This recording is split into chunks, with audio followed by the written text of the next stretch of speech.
На Шри-Ланке основная религия, главная, это буддизм.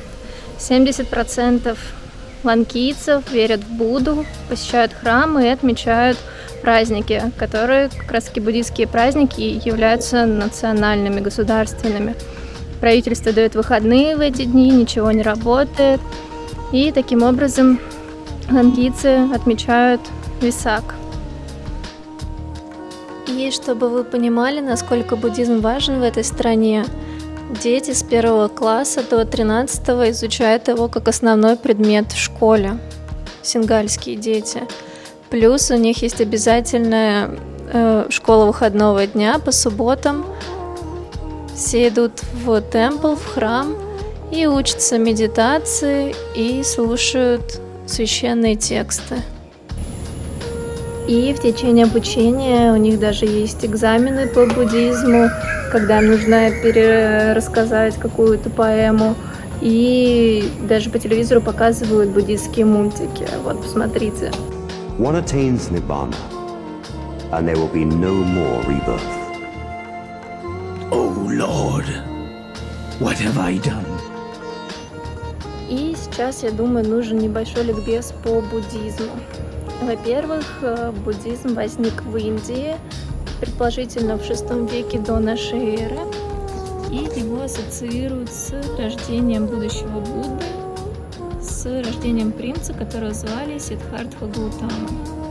Детство и юность его были безоблачны, он не знал ни болезни, ни горя, никакой нужды, но когда он вышел из дворца, он встретил больного человека, затем встретил старика, и уже в конце своей прогулки он увидел похоронную процессию и увидел трупа.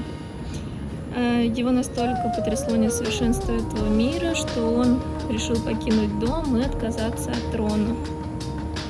И в возрасте 35 лет, во время долгой медитации, принц достигает просветления и становится Буддой. И далее он начинает проповедовать свое учение Дхарму.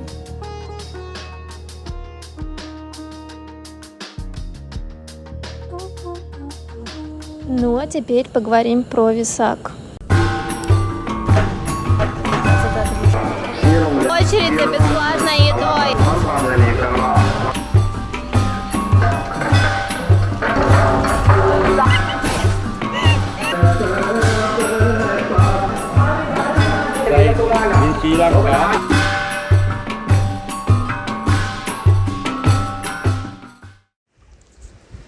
Вы, наверное, сейчас обратили внимание, как день сменился ночью и свет сменился темнотой.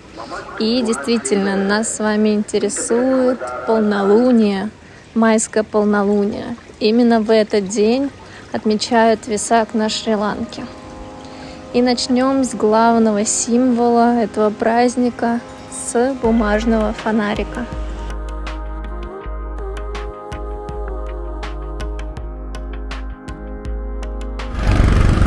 Вот на всех улицах, вообще на всех улицах, вот везде начинают продавать, уже точнее неделю как продают, заготовки для фонариков. Или уже готовые фонарики, потому что в воскресенье на понедельник будет местный праздник. День, когда Будда родился и умер, называется Весак.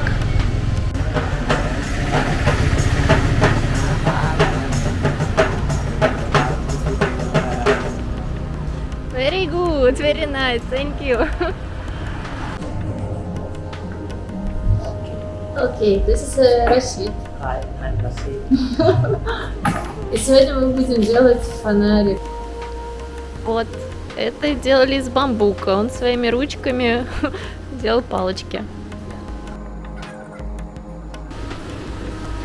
Теперь намажем клеем, почему-то не клей, это кукурузная мука с водой, чтобы приклеить белые листы и розовые.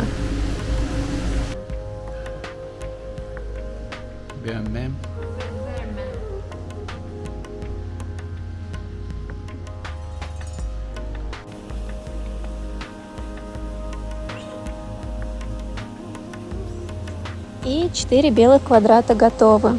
Они символизируют 4 благородных истины учения Будды. Во-первых, мир несовершенен и полон страданий. Во-вторых, источником страданий являются желание и жажда жизни. В-третьих, из круговорота сансары можно вырваться, достигнув просветления. И в-четвертых, существует путь к освобождению, состоящий из 8 этапов, то есть 8 треугольников, которые мы сейчас делаем. Путь к просветлению называют восьмеричным и срединным, что обозначает эти 8 треугольников. Этот путь включает в себя соблюдение этических норм, медитации и спасительную мудрость. Чем-то похоже на заповеди в христианстве и, как в любой религии, какие-то правила и моральные нормы. Вот такие фонарики висят в каждом ланкийском доме. И территорию снаружи тоже нужно украшать всякими свечечками и фонариками. Это Сумуду вырезал из пальмы. Сумуду дизайн.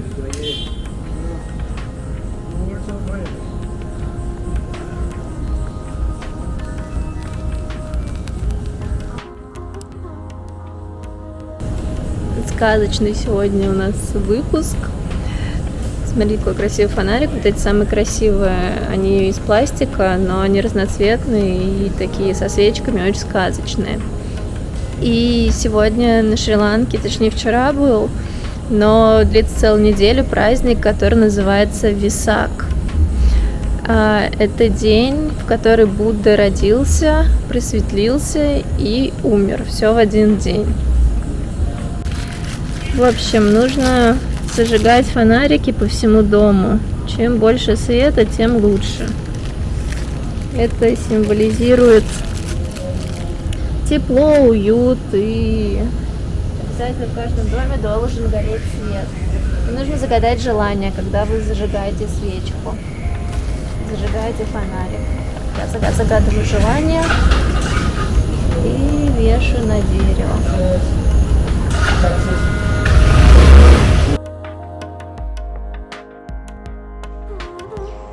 Это праздник света и благодарности Будде за то, что он открыл путь к вечному счастью. Целую неделю, начиная с майского полнолуния, люди бесплатно раздают еду, занимаются благотворительностью, празднуют и всячески восхваляют Будду. В эти дни проводятся различные фестивали, государственные мероприятия и, конечно же, церемонии в храмах.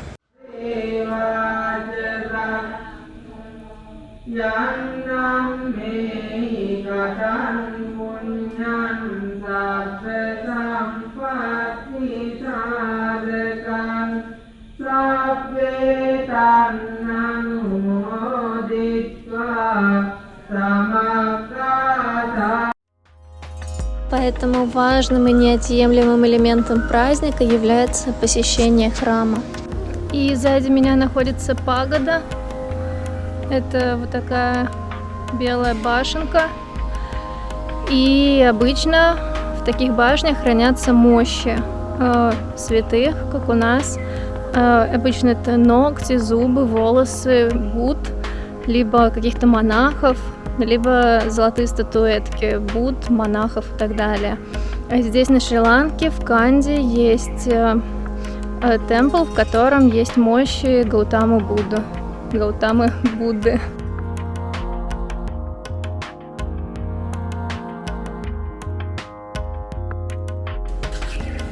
Перед входом в храм обязательно нужно разуться. Женщинам желательно быть в белом, закрывающим колени и плечи.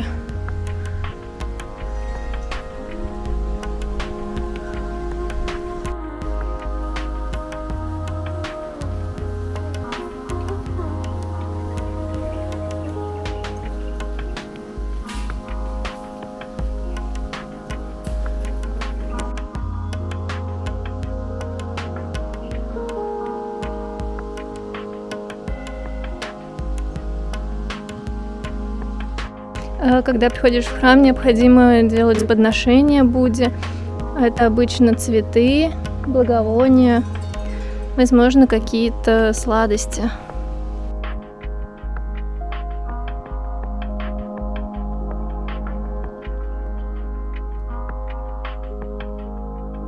Что по буддизму?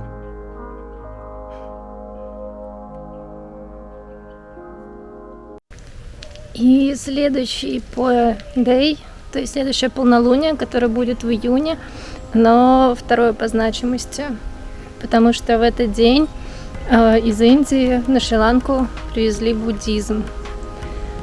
Поэтому сначала отмечают Весак, а затем день, когда на Шри-Ланке появился буддизм.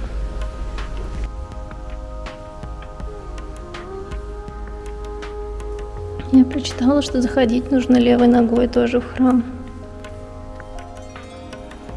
Они еще спрятаны за шторками. Мы спрашивали у монаха, что почему. Он говорил, потому что всем нравится заглядывать и отодвигать шторку.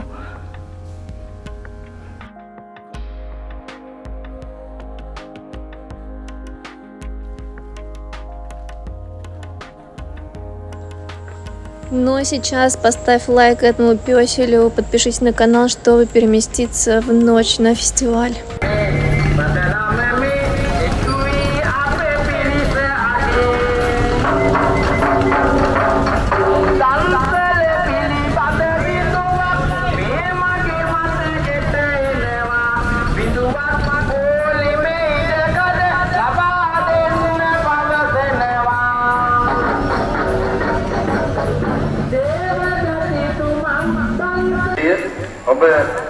Мы приехали в соседнюю деревню, потратили полчаса, ехали под дождем, потому что нам сказали, что здесь будет что-то интересное, необычное, какие-то движущиеся арт-объекты, праздник и все такое.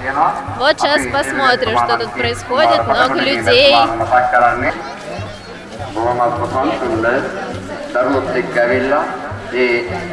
Все в огоньках и куча людей, просто. Ой, вот смотри, какая штука.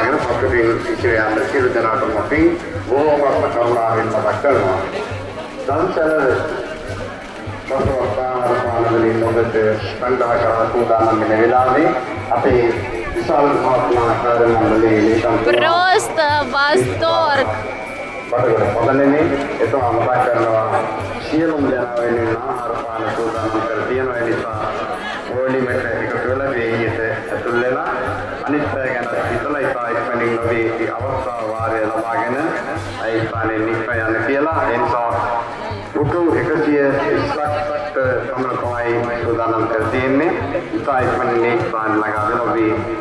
А вот эта очередь за бесплатной едой.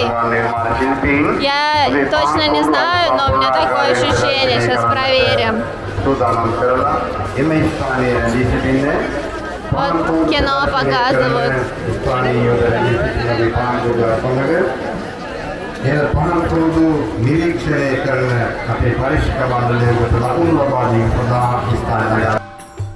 Все, что есть на этом празднике, обладает своим тайным смыслом и значением.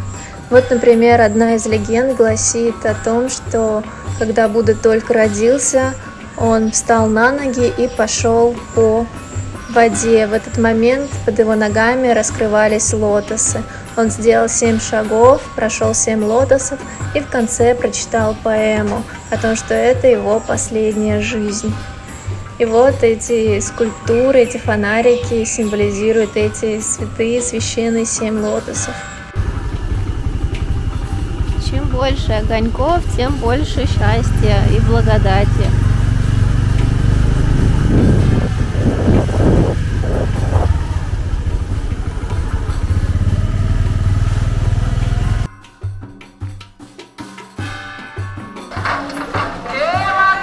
Вообще Весак был вчера, и мы ездили по местным храмам, у нас в Бухангаме.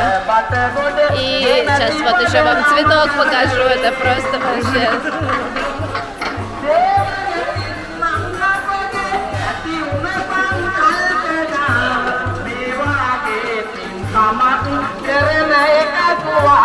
И вчера был дождь, и я почти ничего не сняла, были всякие службы в храмах, но вот такой движухи у нас в городе не было, например. Сегодня было супер спонтанное решение приехать, и это было лучшее решение, потому что это просто восторг. Ощущение, что ты на Burning Man, который устроили дети. Как будто бы им дали задание рассказать, что такое буддизм, используя подручные средства и материалы. И вот что из этого получилось.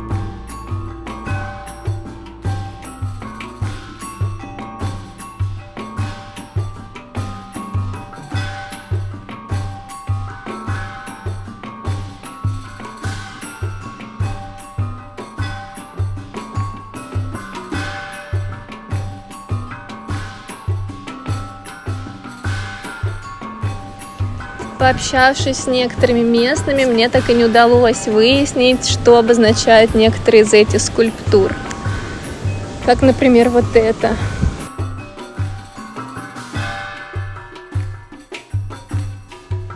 Ну, а здесь все понятно.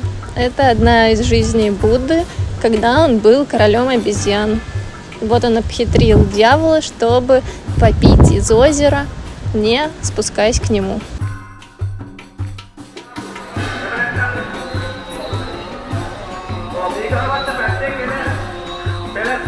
Какие-то орешки или каштаны, что это?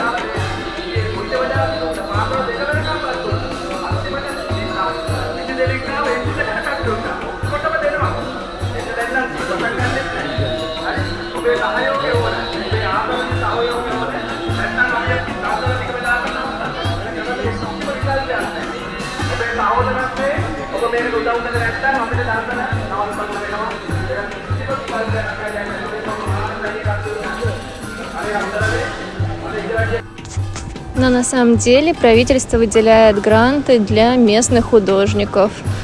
И вот как они распоряжаются этими грантами. Тут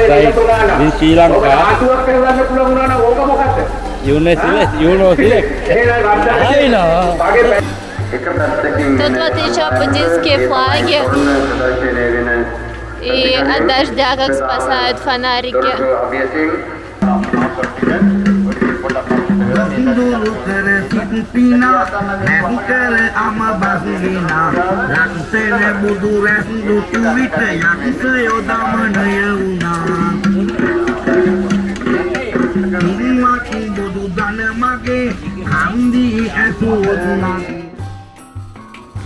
Вы сейчас, наверное, задаетесь вопросом, к чему тут женщина, обезьяна и вертолет.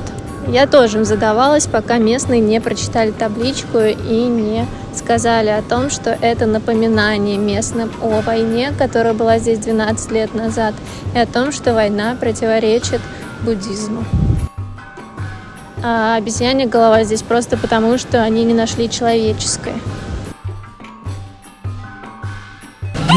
Какая штука вообще. Где она? Ну, она убежала.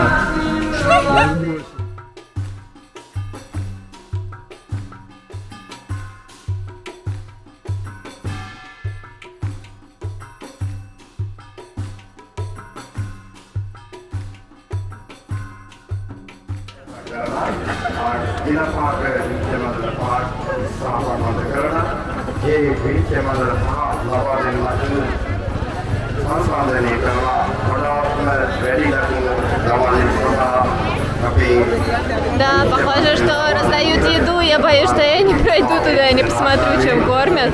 Просто жесть.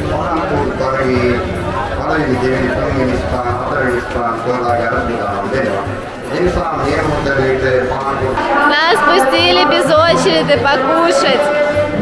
Бесплатно.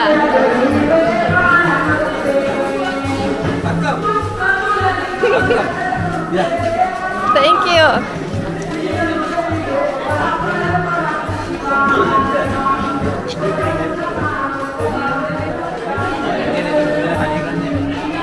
Hello. Thank you. Ben? Huh? Ben? Yes. Hi, welcome.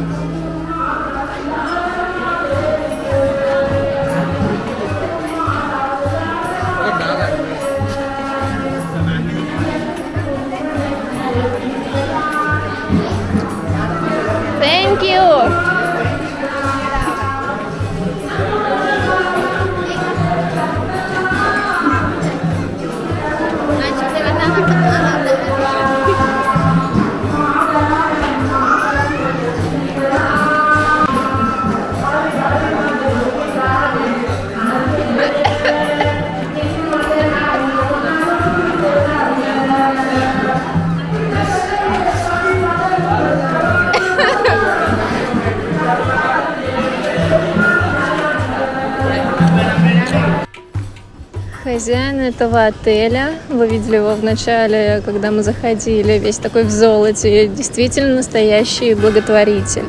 Вы видели всю эту огромную очередь, и она уже не первый день там стояла, и он накормил каждого человека из этой очереди.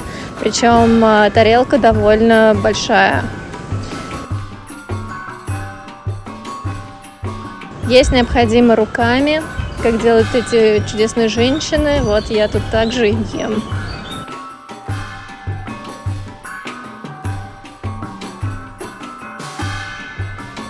Все супер, но очень-очень-очень-очень-очень остро.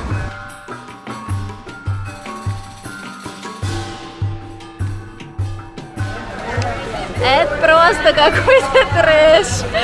Это так все забавно и странно, но от этого очень круто. Если вы вдруг оказались в середине мая на Шри-Ланке, то вы просто обязаны сходить на такой фестиваль. Прям узнавайте, где рядом. Если в вашей деревне этого нет, езжайте в город, езжайте в соседнюю деревню, где проводится вот такое вот развлечение. Ну, а что касается буддизма, меня немного напрягло их такое серьезное, порой фанатичное отношение к этой религии. Я думаю, Будда вряд ли бы хотел, чтобы мы поклонялись, и уж тем более, чтобы что-то делали против своей воли, как, например, родители отдают детей в монахи. Тем не менее, я точно знаю, что совершаю хорошие поступки, и они обязательно вернутся. Верю в карму, верю во все хорошее. Спасибо, что посмотрели это видео.